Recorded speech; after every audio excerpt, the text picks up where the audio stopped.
is two community leaders who have worked together to create a platform focused on engagement, accountability, and bringing people closer to Leaders Act. Through their radio platform, they regularly bring conversations to the community featuring elected officials, mayors, candidates, educators, business owners, community organizers, church leaders, youth leaders, and residents whose voices help shape the future of our cities. Our moderator for this evening's event is Myles Tolliver, a public servant for the city of Gary, an educational leader with Gary Lighthouse Charter Schools, a dedicated father, a philanthropist, an advocate for families and youth across Northwest Indiana. And our curator for this evening's event, representing the city of East Chicago, is Mr. D'Angelo D.R. Coles, educational leader with the School City of East Chicago, a mentor, community advocate, DJ, photographer, and youth empowerment leader who continues creating opportunities and conversations that strengthen our local community.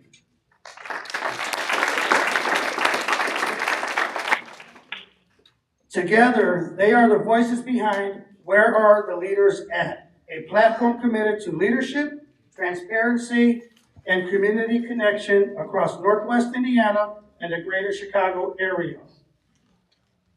Please give a warm welcome as they make their entrance to the front, Mr. Myles Tolliver and Mr. D'Angelo D.R. Coles. Thank you.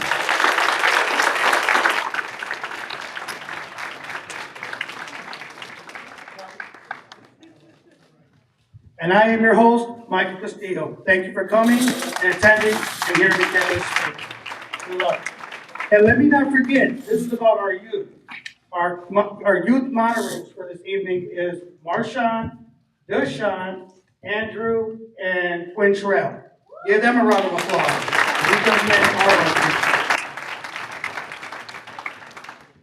Thank you. But we know when we ever start anything, we have to start it correctly. So we have to do the intro to the show that is influential for our youth. All right, so before we do that, Mike, can we get that countdown? As a matter of fact, audience, can y'all give us a 5-second countdown? Starting at 5, 4, 3, 2, 1. You are now rocking with Tolliver And D'Angelo Dr. Cole. And this is another beautiful, wonderful installment of Where the Leaders At here on WLTH 1370 AM and 92.7 FM. Yep, this is the only show where our efforts to empower our community don't whisper, it echoes. And if you guys want to be a part of the echo, it's clear that you guys want to be a part of the echo because you all are here right now with us. Absolutely. As we celebrate and get prepared for election May 5th. That's right, they always got to remember, it's not about us. It's about you. Absolutely. The show now can begin. Facts. I know we was waiting. Did you guys enjoy the Parmesan wings? Y'all didn't leave me nothing. I know a couple folks was mad. They said, man, what is this? They grown. Why are they giving us this little bit of food? It was good, though. It was good. Yeah. So it's all about family, So we just want to make sure we take care of y'all. Let's get ready for a wonderful show. And again, I hope the candidates are ready because it's time for accountability, integrity, and for real conversation. If anything, let's not forget it's about leadership. The purpose of this show tonight is to give the public the opportunity to hear from the candidates. Each candidate has an opportunity to speak tonight and speak from their heart and speak their truth. Now understand, we do hold people accountable. I know some of you all do not know us, but we are those young people that just popped up and said, hey, we want to see better for our community. So how do we add to us thriving in our community? We decided to do the radio show. We decided to create a platform for everyone to be able to come and speak and highlight the things that you guys are doing in the community. And it'd definitely be an asset. For a long time, the youth would always complain, and I know the older generation would say, well, y'all don't even vote, y'all don't want to do nothing. And I think it's more than just hopping on social media and taking pictures in certain places and saying, I'm doing this, I'm doing that. Are you really doing the work? And that's what we're here to show you, that this new generation, we're here to do the work. We're ready to learn from the older generation because they set the structure and the platform. It's time for us to grab the baton and finish the race for you all because you all put us in position. So I want to thank our elected officials and thank our community leaders because without you, nothing can be possible. Absolutely. So at this time, I would like for our youth moderators to grab the microphone and give us a little bio about you before we continue our show. From oldest to youngest.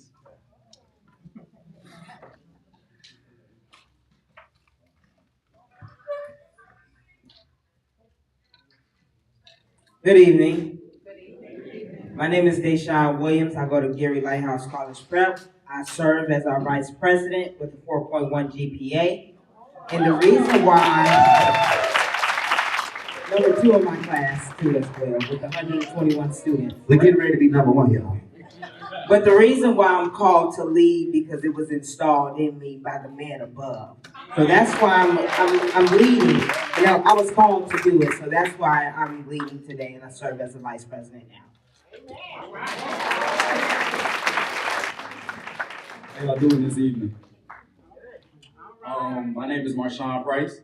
I'm a student at East Chicago Central. I'm a multi-athlete. I do basketball, football, and track while maintaining a 3.9 GPA. I'm also at National Society. Not too long ago, I just got inducted into Kappa League in the Gary alumni chapter. And I was here, or I got called here today because it's installed in me, and I also hold myself to a certain standard. Nothing below failure, and it's just being a leader and helping others is really my joy. So today, I decided to come.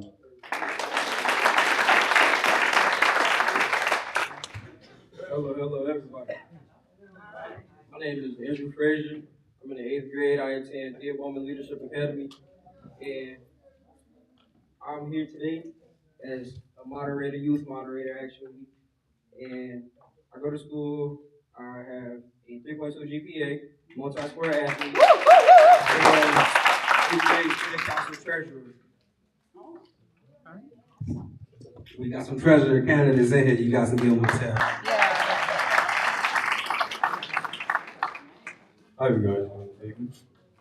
My name is Curator McAllister.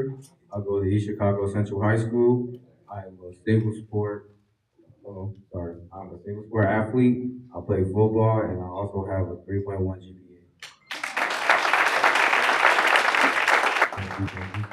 I'm here today because I'm a youth leader, and the reason why I love to lead people is because I don't want to see no one down, and I don't want to see someone as high as me.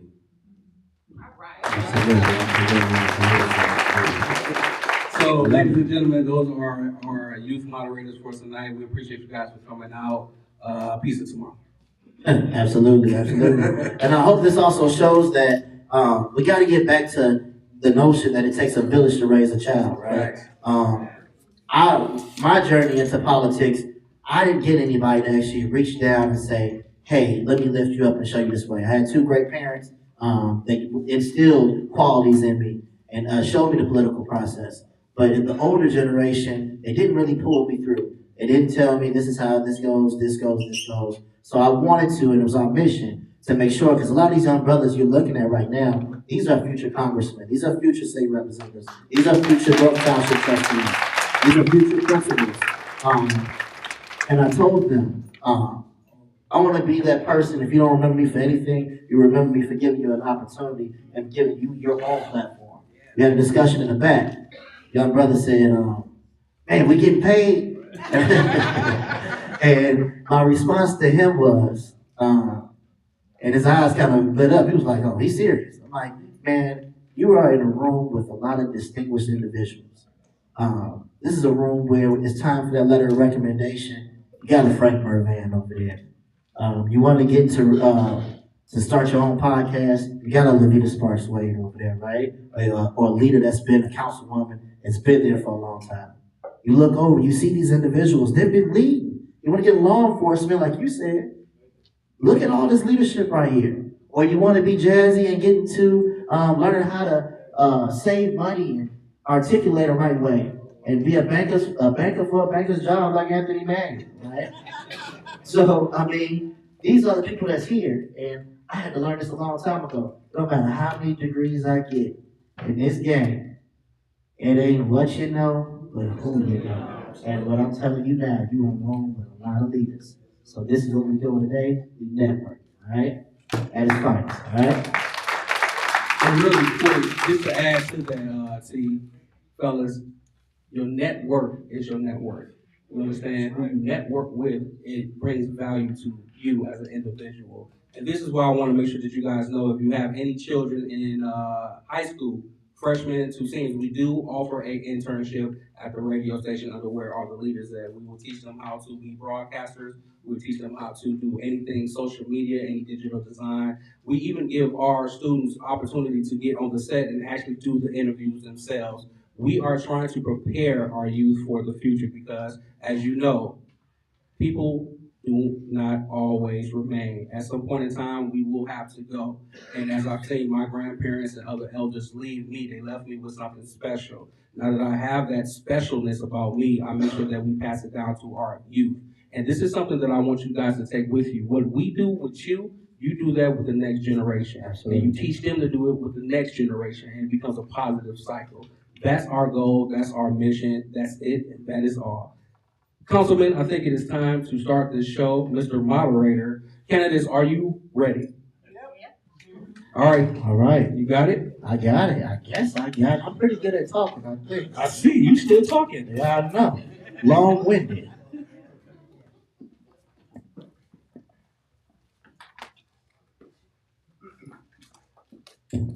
And just in case, if anyone in the audience needs anything, I will be moving around. So please, if you need more water or anything like that, let me be the person to grab it for you. Just raise your hand and I'll come to you. Or one of our youth moderators in the back will come to you and assist you. All right? Sounds fair? Yes. All right. All right. Without further ado, we are going to bring our first group up, and then I will let you all know the rules of engagement. The rules of engagement. A lot of you all were at our last event, so I'm pretty sure you know how things go. All right. So first up, we're going to bring up our North Township Board of Trustees. All right. So come on up to the stage. You can come this way, and then we're going to let you know what's going on. Okay.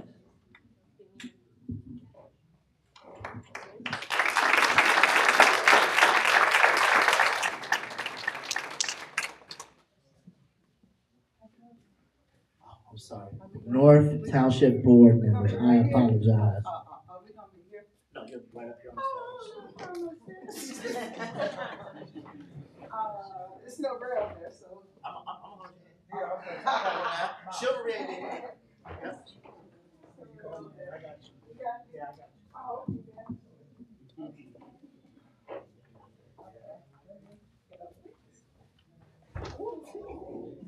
here we go.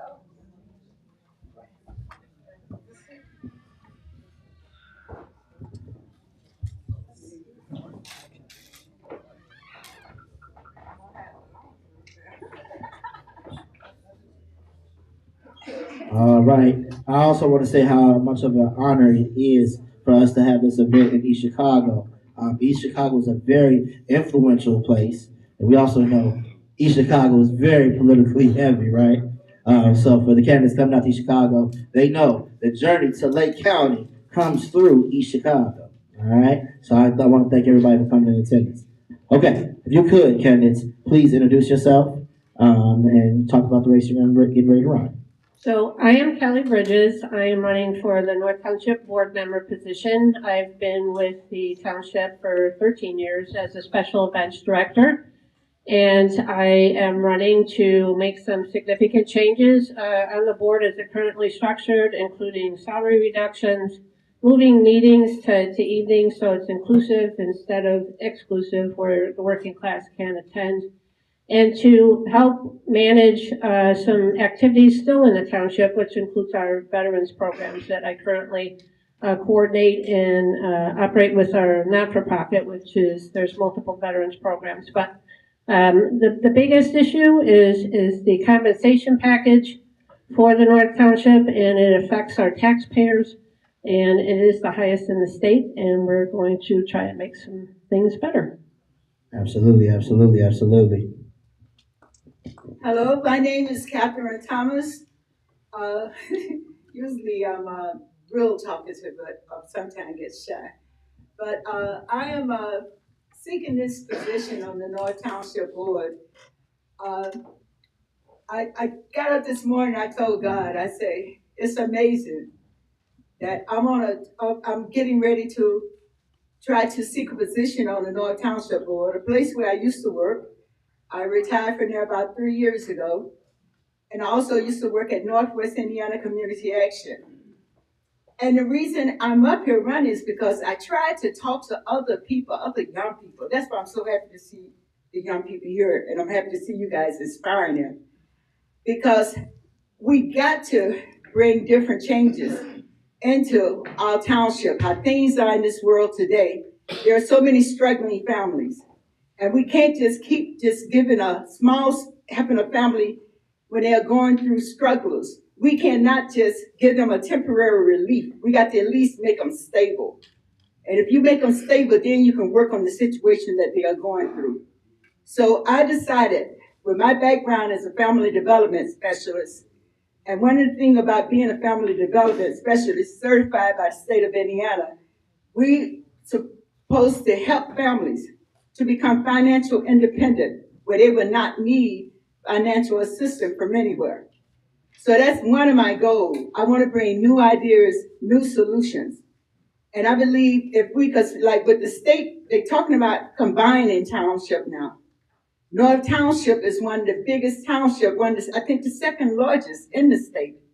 So we have a lot of resources. We have a big part, Wicker Park, that bring in revenues.